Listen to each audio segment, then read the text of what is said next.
Shalom Shemen, c'est le frère Moulumba Bin Kazadi, ensemble avec vous pour visiter encore nos 4 couples. Si vous aviez raté les premiers couples, vous pourriez nous écrire à shemen.nation@gmail.com. Nous vous enverrons les vidéos qui vous manquent. Sinon, aujourd'hui, après avoir vu le couple Adam-Ève, Abraham-Sarah, nous allons voir le couple Isaac-Rebecca. Eh bien, Isaac est le fils de la promesse, le fils d'Abraham. Eh bien, comme son père, il se retrouve avec une femme qu'il aime tant, mais qui est stérile. Eh bien, Isaac va prier le Seigneur va exaucer Isaac et finalement, Rebecca sera donc dans la tente des enfants, des jumeaux. Et déjà dans son ventre, dans le sein maternel, il y a déjà une lutte, un combat. Et elle va prier, elle va dire, Seigneur, qu'est-ce qui se passe au fait? Le Seigneur va lui révéler que non, dans ton sein, il y a 2 nations. Le premier des enfants va dominer, le deuxième des enfants va dominer sur le premier. Eh bien, on n'a pas bien compris, je n'ai pas bien compris, mais on dirait comme si Isaac n'aurait pas reçu de Rebecca l'information.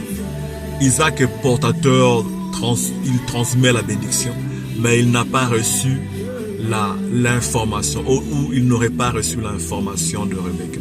Bien-aimé, mon frère, ma soeur, tu détiens une information qui est importante pour ton couple. Tu détiens une connaissance qui est importante pour ton couple. Il faut communiquer, il faut transférer, il faut parler, amen. Avoir le courage, avoir foi que le Seigneur, même si il pourrait y avoir dans ton conjoint quelque chose qui pourrait peut-être freiner ou semble freiner, mais le Seigneur est capable de libérer la voix. Il est capable de libérer, oui, dans le cœur de ton conjoint, oui, la promesse, la voix, afin que tu puisses vraiment accomplir la volonté de Dieu. Eh bien, finalement, Rebecca avec Jacob peut être en alliance pour soutirer à Ésaü, voilà cette bénédiction. Bien que oui, le Seigneur avait déjà parlé qu'il y aurait la bénédiction sur Jacob, mais ce n'était pas la voix du Seigneur, nous croyons. Mais le Seigneur a permis, il a permis. Eh bien, la conséquence de l'acte de Rebecca et Jacob ont posé portera dans la vie de Jacob beaucoup de combats. Et le Seigneur va le briser, va travailler sur la vie de Jacob jusqu'à ce que Jacob ait appris à s'abandonner au Seigneur. Jusqu'à ce que Jacob puisse dire, Seigneur, je ne te laisserai pas jusqu'à ce que tu m'aies béni. Eh bien, son nom sera transformé en Israël.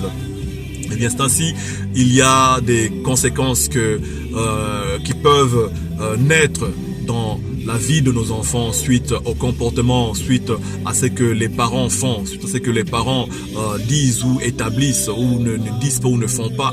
Eh bien, il est important. La communication dans le couple est vraiment importante. Oui, Rebecca aurait dû avoir confiance dans le Seigneur. Bien-aimé, dans ton couple, mari ou femme, il faut avoir confiance dans le Seigneur. Le manque de confiance envers le Seigneur peut bloquer une communication dans ton couple. Et le manque de confiance dans le couple bloque automatiquement le couple. Isaac était déjà âgé, il ne voyait presque plus. Et c'est aussi avec le temps, le corps qui change. Ce n'est pas parce que ton conjoint n'est plus celui ou celle d'hier qu'il faut changer d'attitude et avoir l'attitude un peu méprisante. Ne méprise pas la faiblesse de la vieillesse. Que tu sois homme ou femme, le corps change. Eh bien, restons fidèles.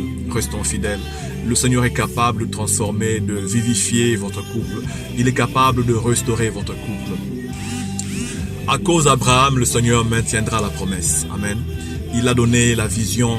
Amen. Et il a pourvu à ce que la vision puisse avoir la restauration. C'est qu'on peut appeler aussi la restauration de la promesse. Malgré notre comportement, malgré notre égarement, il y a une restauration pour tes enfants. Il y a une restauration pour ton couple. Le Seigneur est capable de restaurer la vie de ton couple. Crois au Seigneur Jésus et tu seras sauvé, toi et ta famille. Crois au Seigneur Jésus et tu seras sauvé, toi et ton couple. Dieu vous bénisse, nous disons encore Shalom Shemen.